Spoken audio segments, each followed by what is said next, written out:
नमस्कार मित्रों, एक बार फिर से आप सभी का बहुत बहुत स्वागत है। आप देखेंगे बिहार 7वें फेज की वैकेंसी को लेके एक लेटेस्ट अपडेट आई है।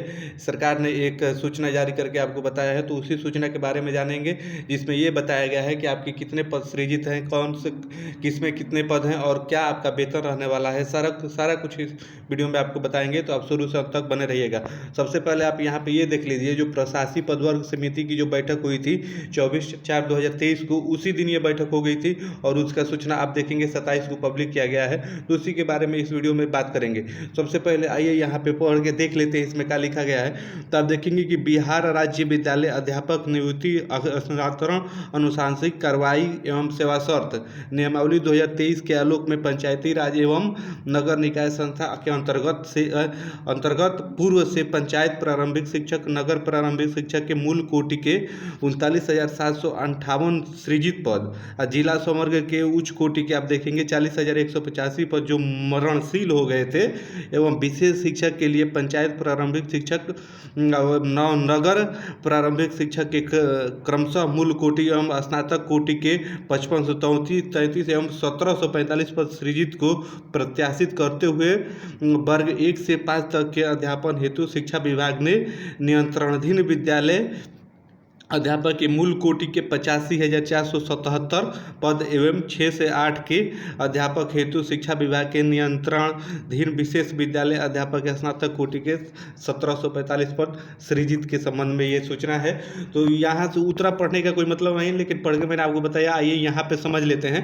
तो सबसे पहले आप यहाँ पे ये देख लीजिए कि ये सरकार की तरफ से ये डाटा दिया गया है। इस पर आप देखेंगे सभी जो आपके सचिव हैं शिक्षा विभाग के, उनकी मोहर लगी हुई है, उनके सिग्नेचर लगा हुआ है। तो ये आपका ऑफिशियली रूप से ये आपका फेक नहीं है, आप ये बात ध्यान में रखेंगे।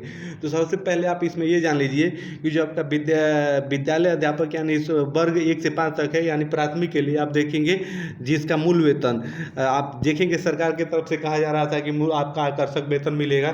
तो यहाँ आकर्षक वेतन की कुछ बात नहीं हुई है। आप देखेंगे कि 25,000 नए वालों को भी मिलेगा, तो ये पहले भी मिलता था।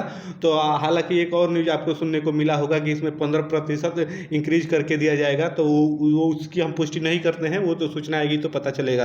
तो यहाँ पे देख लीजिए कि जो आपके प्राथमिक विद्यालय 1 से 5 तक है, उसमें आपके 85,477 सीटें हैं। तो ये तो आपका पहले से ही इतने की बात की जा रही है, तो ये तो आपका डाटा सही है। यहाँ पे दिक्कत जो 6 से 8 के पद को लेके है, वो देखेंगे यहाँ पे इनका वेतन 28,000 होगा और उसके बाद 1700 आपके 45 पद, 1745 पद। आखिर इतना कम क्यों डाटा है ये समझ में नहीं आ रहा है, लेकिन देखेंगे सरकार की तरफ से यही आपको नोटिस दिया गया है कि 1745 ही पद आपके खाली है। इसमें क्या सच्चाई है इसके बारे में हम शिक्षक अभ्यर्थी कुछ नहीं कह सकते हैं। जो शिक्षा विभाग है, जो सरकार है, वही आंकड़ा जारी करती है, वही इसके बारे में कुछ बताएगी। और यहाँ पे आप देखेंगे जो वार्षिक आय जो लागत आएगा वो यहाँ पे बताया गया है, तो इससे आपका कोई मतलब नहीं है।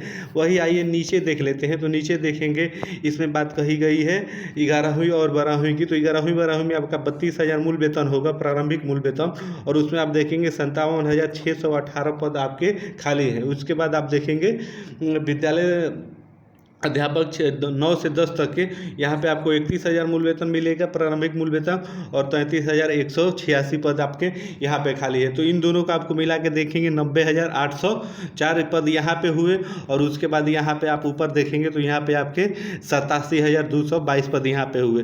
तो यानी 90 ही दोनों को मान लेते हैं, तो आप देखेंगे कि आपका 180 ही हुआ, यानी आपका 1,80,000 ही सीट हुआ। जहाँ पे सरकार आप देखेंगे कह रही थी कि आपको 3 लाख के आसपास नियुक्तियां मिलने वाली है, तो ऐसा कुछ नहीं। आप देखेंगे ये डाटा जारी कर दिया गया है और इतने ही पदों पे आपको विज्ञापन कुछ अगले कुछ महीनों में देखने को मिलेगी। उम्मीद है कि मई में देखने को मिलेगी। तो इस प्रकार से है, सरकार का कुछ और रही है, कर कुछ और रही है। तो इस प्रकार से शिक्षक अभ्यर्थी काफ़ी इसके परिप्रेक्ष्य में परेशान चल रहे हैं। कुछ उनको अच्छी जानकारी नहीं मिल पा रही है, सही जानकारी नहीं मिल पा रही है। कभी कहा जा रहा है इतने पद खाली है, कभी कहा जा रहा है इतने पद खाली है। आखिर 6 से 8 में आप देखेंगे 1745 पद किस बेस पे खाली है, ये कुछ समझ नहीं पा रहे हैं शिक्षक अभ्यर्थी, लेकिन ये सच्चाई है।